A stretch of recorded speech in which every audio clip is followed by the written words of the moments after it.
Well, indeed, I am the Archbishop of Juba, Cambodian. I'm there now more than 30 years, and so I have been following the situation very closely. I think from 2011, life went on very well, but 2013, then very short period.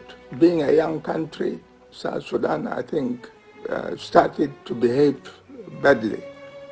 Practically, the country broke up into war. And during this period, there were attempts to help to bring peace to South Sudan. We had the AU, African Union, wanted to help to bring peace. We have what we call IGAD. These are the African countries in general, trying to help to bring peace in South Sudan. We have even the European Union wanted also to bring peace to South Sudan, but all these proved not successful. In the meantime, our Holy Father, the Pope, was very keen to follow up this story, because the bishops, the Catholic bishops, when they came to meet the Pope, to meet in Rome, they have been informing the Pope about this situation. And so it has happened now that the political leaders in the world were getting tired of South Sudan. They did not know really what to do, how to help South Sudan. In this case here, the meeting in Rome is not the meeting of the Vatican alone simply, but it was the meeting of the Vatican and Archbishop of Canterbury, the Protestant, the Church of England, because they are very good friends, the two people. And so, really, I think they share together as to whether they could help South Sudan. Probably it was even suggested by these international bodies to get in, to try to do what they could to help South Sudan. And that was why I think the two leaders, the Pope and the Archbishop of Canterbury, I think planned together to invite the political leaders of South Sudan together with the religious leaders, leaders of the Council of Churches. We are 8 members in the Council of Churches in South Sudan. And so invitation was given, I think, to the government and to us religious leaders. We accepted very willingly. The government also accepted to come to Rome for this meeting. The program of the meeting of what we call retreat was being carried out by the Church of England, but then the venue, the Vatican, was offered by the Pope. And so the two came together, and it was planned that on the 10th and 11th, this retreat could take place in the Vatican. The general idea was we actually did not go really to discuss a problem or to solve a problem about South Sudan. But the intention of the church was to open the eyes of the political leaders. The church, of course, was already aware of it. To tell to the political leaders that, look, war cannot bring peace. And therefore, the only way is to go for peace, to look for peace, and to struggle to find out peace, to solve the problem in a peaceful way. This really was the topic simply. We have the Presbyterian leader from Scotland who gave us a message. Secondly, we had also the Archbishop of Canterbury. Finally, the Pope also was there. He came, and what did he do? Well, he greeted us, because we were all around on like a round table. He had already a message also prepared, and he read the message. It was in Italian, but each one of us had a copy of this message. So we were following in one way or another. Of course, those who understood Italian, they were following maybe in a better way. And so the Pope brought out his message. At the end, when he read the message, now the point was, it was practically finishing. And he directed a few words in Italian, and which were translated. He was now looking at the leaders very closely. The president had been already with the Pope some few weeks before. This was now his second time. And so the Pope knows the president very well. And he was looking at him and on the others, really in a very friendly, but I think in a fatherly way, in also a serious way, really, that he was looking at these people like giving a message in any way. And he said, look, war cannot bring anything good. You must go for peace. There are many problems, yes, in the agreement, but don't fear. You can win these difficulties. So you must struggle to go for peace. These are very few words. After this, the idea was, the program was finishing.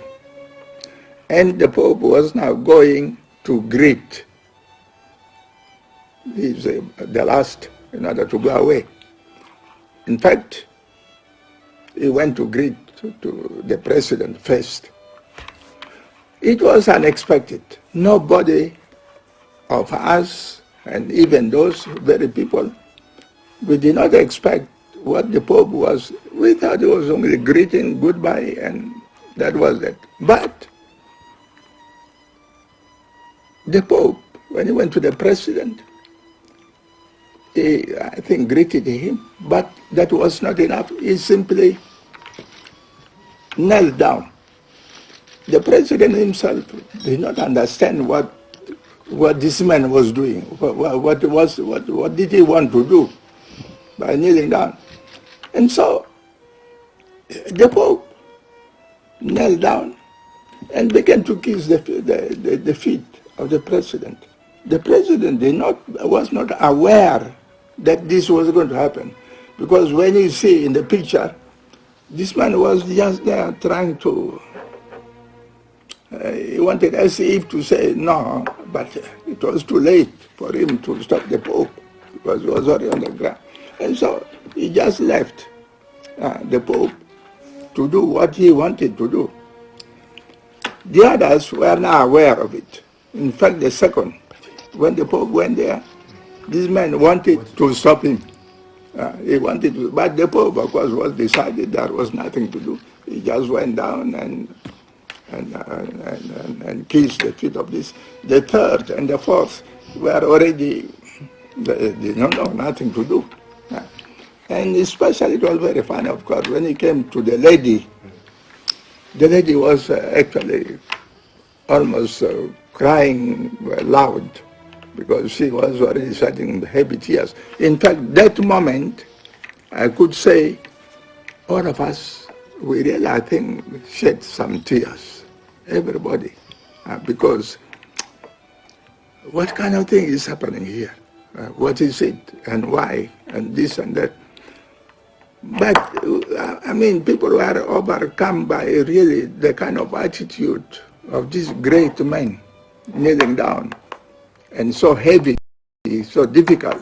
He was to be raised up, but he was decided actually to kneel down and kiss the feet of the people. This act, I think, brought a deep impression among these people, because these people, the four of them, it is only the president who is a Catholic. The others were Presbyterians, I can say. And I think they are not probably used to this kind of thing. But as Christians, they simply understood what was happening. That attitude was very, very deep in everybody, and especially in them, certainly. Well, really there were no words. Nobody was talking. The attitude was just of silence, of people caught up and wondering, what is this? And moreover, these leaders are the smallest leaders of the world, by the way. And there are even big problems, bigger than the problem of South Sudan in the world. And the smallest country, we can say. And yet, the leaders of the world, the religious leaders of the world, are there. And they are reaching even to this attitude of kissing the feet of these people. What is it? Is it really a joke, or it is a very serious matter? I think these ideas were just moving in the minds of us as we are looking into this situation here. And I think this attitude of the Holy Father, the Pope, should have gone into the hearts of these political leaders. That look, I think we have to do something. I believe that was really should have been the conclusion these people had in their heads, in their minds. That if this great man is kneeling under me because he wants me to be good, to change, because that was the position of the Pope. You must change in order to bring peace. Then I think the attitude was of a humility that perhaps they as leaders, they have to humble themselves and really be able to work in such a way that the Pope wants the people to change in order to bring peace. So the reason was, you must be a humble person in order to bring peace to the people of God. I believe these leaders have read this message in the Pope. Yeah, the people surely, I think, will be expecting great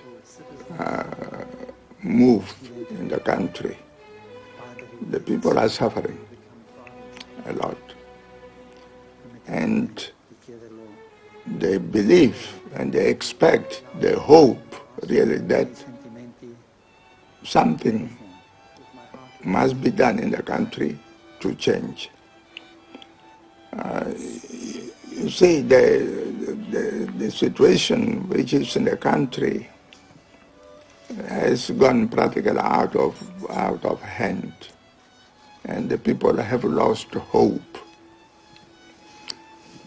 In a way, it is going to be something like mixed, really, whether these people will change or not. But with this attitude, anyway, the point will be, if this gesture of the Pope has not been taken by these leaders, then I think the position of the people will be probably maybe a very bad one, a very drastic one, because they can go to now really desperation in the country. If after all this nothing good comes out, no change, no what, then I think this is going to come out as a sign that really we have no leaders in the country. But we are deciding that when we reach home, the religious leaders, we are going to sit down and try to bring out some points to advise the government about what has happened, so that we can follow ourselves up very closely. But here in Rome, we do not have time to sit together in order to bring out a way forward. But I think this one is not yet lost out. I think we shall do it as soon as we reach Juba. I always used to say that when independence was declared in South Sudan, the country, South Sudan, did not sit down to ask themselves, now we have a country.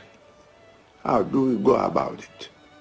Who are we? How many are we? What type of people are we? These questions were not asked. How to begin a new country. We came from the bush many of us, and they simply learned from here and there and so on. And they began to command. So the military wing just came out automatically to rule. And of course, in South Sudan, there are more than 64 tribes, more than that. Now, is it possible that 64 people, ethnic groups, would like to be ruled by one tribe?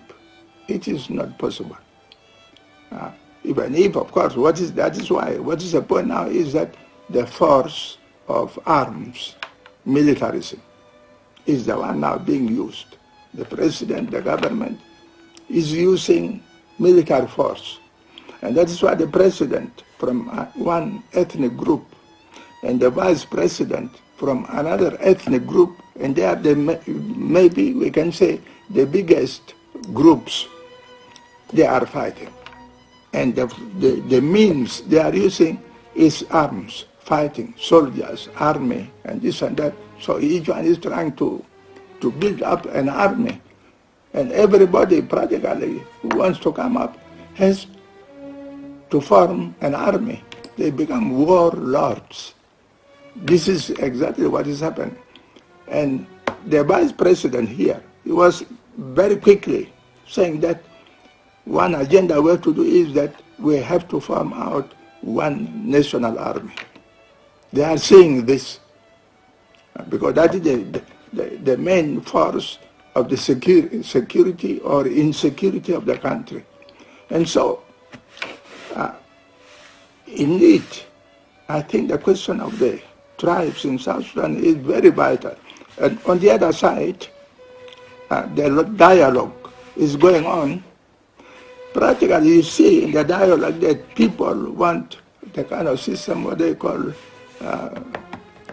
federal system of government in the countries. The people are going for that. But as you have mentioned, Father, the Dinka group, the ruling kind of group, don't like it. Because this is going to be in difficulty with them. They don't like it because it is a dictatorship. That is really what is happening. It is dictatorship because everything, every position, every command in the country is one tribe. And people are very unhappy about it. And it is not that they are imposing themselves by peaceful means. No, it is all power, all army, force, dictatorship indeed. And so, this is where it is going to come out as to whether we shall free ourselves from this armed struggle by fighting really by this army and this and that. That remains really to be seen as to what will be the impact of this kneeling down the Pope and kissing the... Because this must go to affect this very quickly, or else we shall still not be happy about it.